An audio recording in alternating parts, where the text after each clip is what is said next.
pierwszy festiwal w Bieczu dla mnie jest szczególny. Może dobrze, że patron Marcin Kromer, humanista, który też pisał historię, gdzieś zostawił to świadectwo tego, z czego się, skąd się wywodzimy, że my również musimy o tę historię dbać.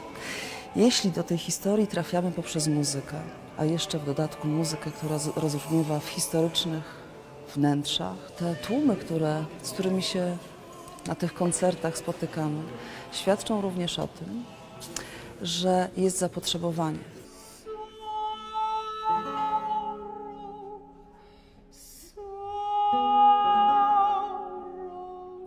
What I love the most in Dowlen is melancholy, because I'm a bit melancholic too.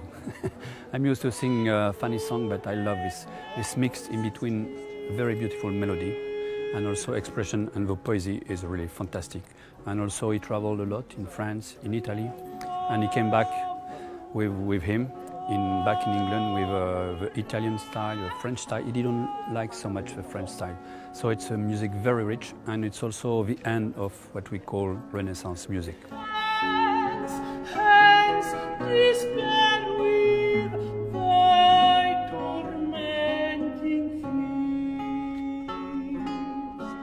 Tonight we will do this version only with lute and singing.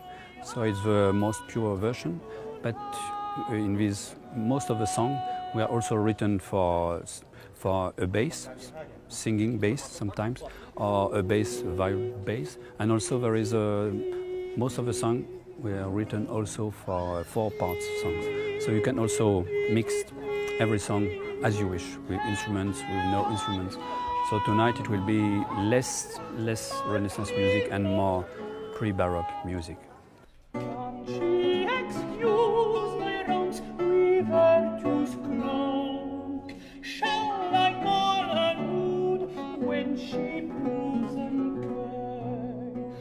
It's very surprising for us in France, in Italy, in Spain, or even in Germany, that we are less ancient music festivals.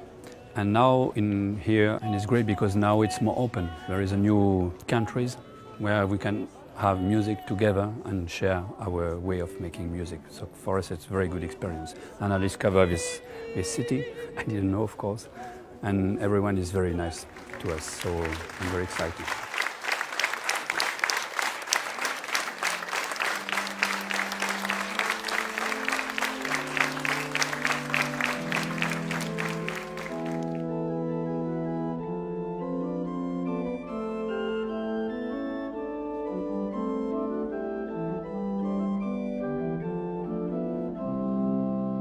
Gramy dzisiaj Lagrime di San Pietro, to jest arcydzieło i właściwie to tylko należałoby powiedzieć o tym utworze, ale on jest reprezentatywny dla kompozytora, którego niemalże każde dzieło jest wyjątkowe i właściwie ten festiwal, to miejsce, ta muzyka to już jest bardzo, bardzo wiele.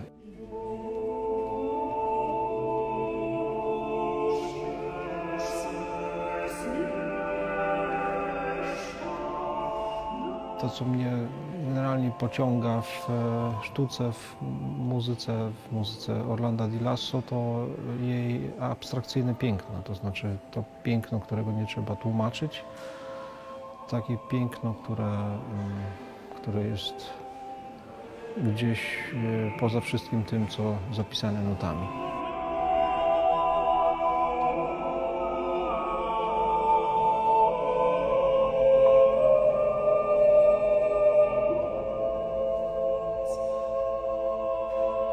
Jestem głęboko przekonany, że Mozart powinien brzmieć wszędzie na całym świecie tak samo i nie ma powodu, żeby traktować inaczej duże miasta i inaczej małe miasta.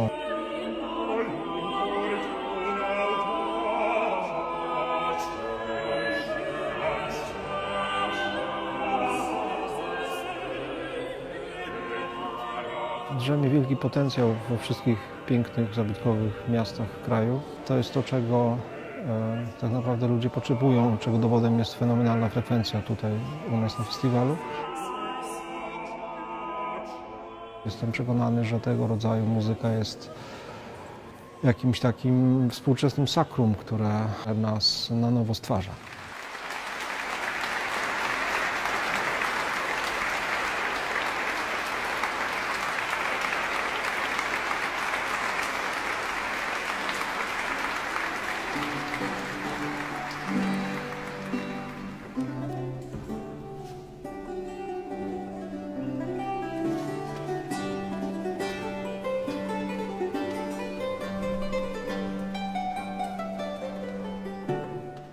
For a long time, instrumental music had been based on vocal music, and so instrumentalists were trying to imitate the voice.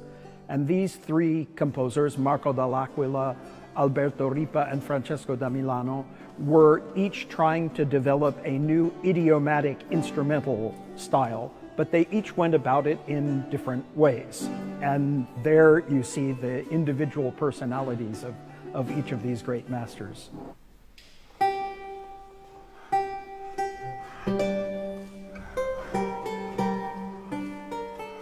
You have to find the individual personality of each composer and try to emphasize the things about their music that are special, that are distinctive.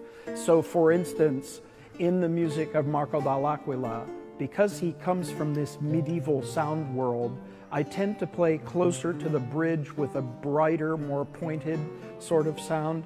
Alberto Ripa, with his exploration, especially of high positions and rich, lush chord textures, I tend to use a warmer, darker sort of color.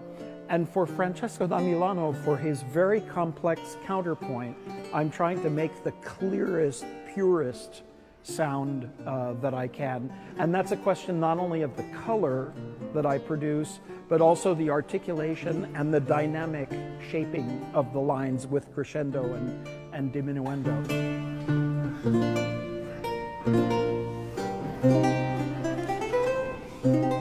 So I think it's very important as a musician that you approach each composer, and in fact every piece by each composer, in a different way to bring out the distinctiveness of that music.